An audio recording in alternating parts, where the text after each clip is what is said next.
પહેલો લેક્ચર છે ભાર્ગવભાઈ ગોજિયા, પણ એ અત્યારે અહીંયા નથી એટલા માટે એનો વિડીયો રેકોર્ડ છે, એ આપણને સમજાવશે, એ આપણે સાંભળશી.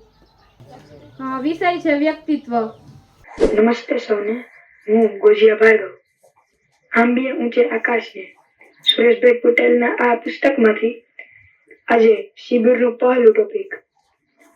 તેમાં વ્યક્તિત્વ એટલે વ્યક્તિની આંતરિક અને બાહ્ય એમ તમામ બાબતોનો એક આગવો સમન્વય. વ્યક્તિત્વ એટલે અભિગમ અને અભિરુચિ, માન્યતાઓ અને પૂર્વગ્રહો, વિચારો અને વર્તન, વાણી અને લાગણી, બાહ્ય દેખાવ અને આંતરિક અનુભૂતિઓ વગેરેનો આગવો સંગમ એટલે કે સમન્વય. જે થકી ઘણા આપણા મહાન વ્યક્તિના ચરિત્રો ને ઘણા આપણે જોયા હશે અથવા વાંચ્યા હશે. તેમાં કુમાર ગૌતમ, તેઓ એક રાજકુમાર હતા, પણ તે કુમાર ગૌતમ મારે બુદ્ધ કહેવાયા. જેમ બીજા બધા કે અમે ભણીએ છીએ તેમ જ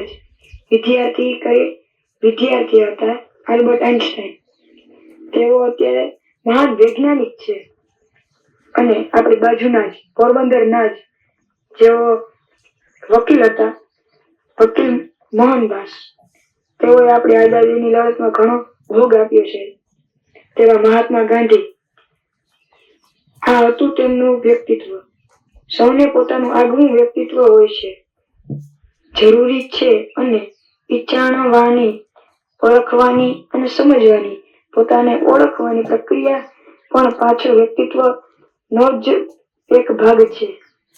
વૈશ્વિક હરીફાઈના યુગમાં સૌને આગળ વધવું છે, બહુ ઝડપથી આગળ વધવું છે અને અન્ય કરતા આગળ વધવું છે. એટલે વૈશ્વિક હરીફાઈ વ્યક્તિ વચ્ચેની હરીફાઈમાં પરિણમી છે. બીજા કરતા વધુ સારું દેખાવું, વધુ હોશિયાર દેખાવું, જાણે કે એકમાત્ર મુખ્ય કર્તવ્ય જ હોય તેવું આજની યુવા પેઢીમાં દેખાય છે. હોવું કરતા દેખાવું એ જ્યારે મહત્વનું બની જાય ત્યારે દંભી અને ખોખલાપણાની શરૂઆત થાય છે. બહારની શક્તિનું પ્રદર્શન અને આંતરિક રીતે દુર્બળ અહેસાસ જ્યારે સતત થવા લાગે છે, ત્યારે આ બેવડા ધારણો અને વ્યક્તિત્વને ભાંગવા લાગે છે. એક નિરંકુરતાની લાગણી, એક નિરાશાની લાગણી કે હતાશાની લાગણી વ્યક્તિને ઘેરી વળે છે. નિરાશાઓ, હતાશાઓ આ બધી નિર્બળ એટલે કે માઇનસ પોઈન્ટ, આ બધા આપણે ઘેરી લે છે.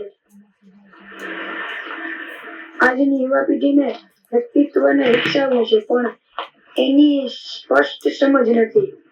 એટલે પ્રયત્નો તો ઘણા થાય છે, પણ બધા પ્રયત્નો પરિણામદાયી નથી બનતા. અત્યારે બધી સ્કૂલો હોય કે એમાં કહેતા હોય કે અહીંયા અમે તમારા બાળકને એવું કરી દેશું, કે તમારા બાળકને અમે ખીલાવી દેશું, તમારા બાળકને અમે આગળ લાવી દેશું. તો પણ તે ત્યાં બાળક જાય એટલે થોડાક દિવસ પછી ફોન આવે તો મમ્મી પપ્પા મને લઈ જાવ, અહીં મને નથી ખોડવતું, નથી ફાવતું, એનું જમવાનું સારું, જમવાનું આવું છે, રહેવાનું સારું નથી, છોકરા આવા છે, મોટા છોકરા અમને મારે છે, નાના છોકરા અમને ગમે ત્યારે ગમે એવું કહી જાય, કેવી રીતે. અને અત્યારે સૌરાષ્ટ્રમાં એક એવી શાળા છે જ્યાં વ્યક્તિત્વને વિકસાવવાનું કામ કરે છે, જેમાં તમે બધા અત્યારે બેઠા છો તપોવન. તો વ્યક્તિત્વની વ્યાખ્યાઓ તો ઘણી બધી ઉપલબ્ધ છે, પણ નીતરી સમજે તો સાવ સરળ જ છે. વ્યક્તિત્વ એટલે વ્યક્તિ પોતે જે કઈ છે તે. વ્યક્તિત્વ એટલે વ્યક્તિ જે છે તે.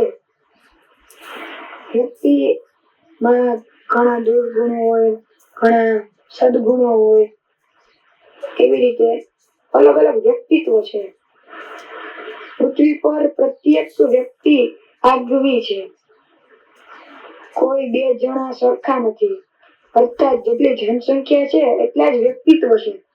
અત્યાર સુધીમાં આપણે લગભગ કરીને વ્યક્તિત્વ મેક્સિમમ 1 લાખ જેટલા જ જોયા હશે. તેનાથી વધારે નહીં જોયા હોય.